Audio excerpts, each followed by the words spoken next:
Manfred von Richthofen knocked down his 6th Tommy on October 25th, another BE-12 that belonged to a flight of 5 such machines from No. 21 Squadron. The Englishmen had been on an offensive patrol that had brought them over the lines to the vicinity of Bapaume. Arthur James Fisher had been killed instantly when von Richthofen's bullets had smashed into his stomach and the plane had gone straight down to disintegrate on the ground below. Oswald Boelcke couldn't have been prouder of the success his pupils were showing. Jasta II was establishing its reputation as the greatest German squadron, and by now even the English were taking note of the unit's record.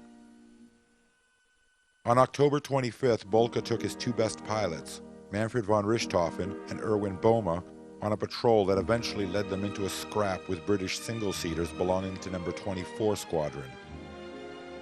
In the ensuing dogfight, Boelcke and Boehme each found themselves closing on the same British machine, neither aware of the other's presence.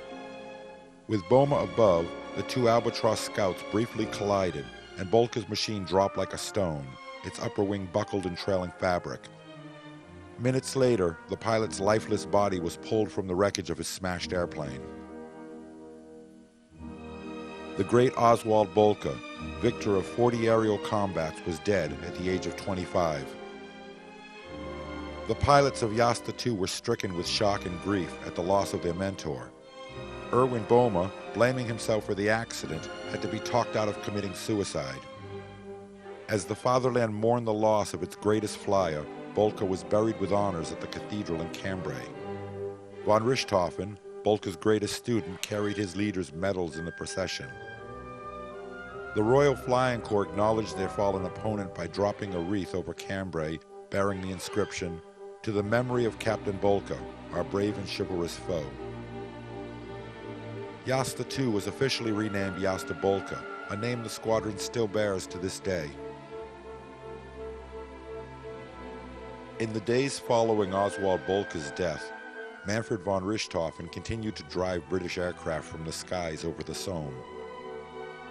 He scored kills on November 3rd, the 9th, and then on the 20th brought his victory tally to 10 when he downed 2 British machines, one in the morning and one in the afternoon. After he had shot down his 8th plane, von Richthofen had expected to receive notification that he would be awarded the Pour le Mérite, as both Boelcke and Immelmann had for this achievement. To the flyer's chagrin, no such award was immediately forthcoming.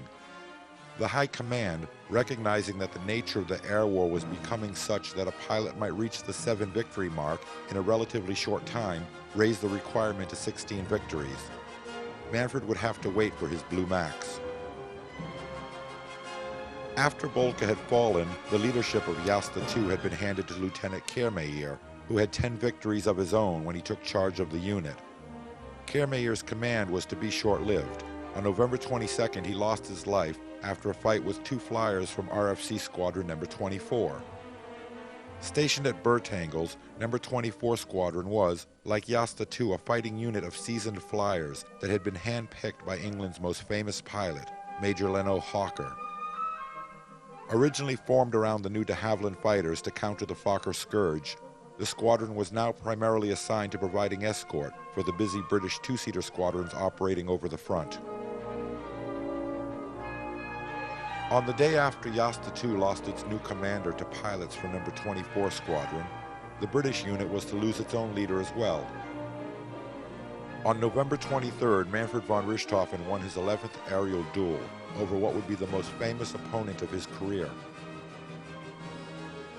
Major Leno Hawker, with 9 victories to his credit and holder of the Victoria Cross, was leading a flight of 3 machines northeast of Bapaume when they'd encountered albatrosses belonging to Jasta II. As the opposing pilots paired off into individual duels, Hawker found himself locked in a tight spiral with the Albatross D2 flown by Manfred von Richthofen.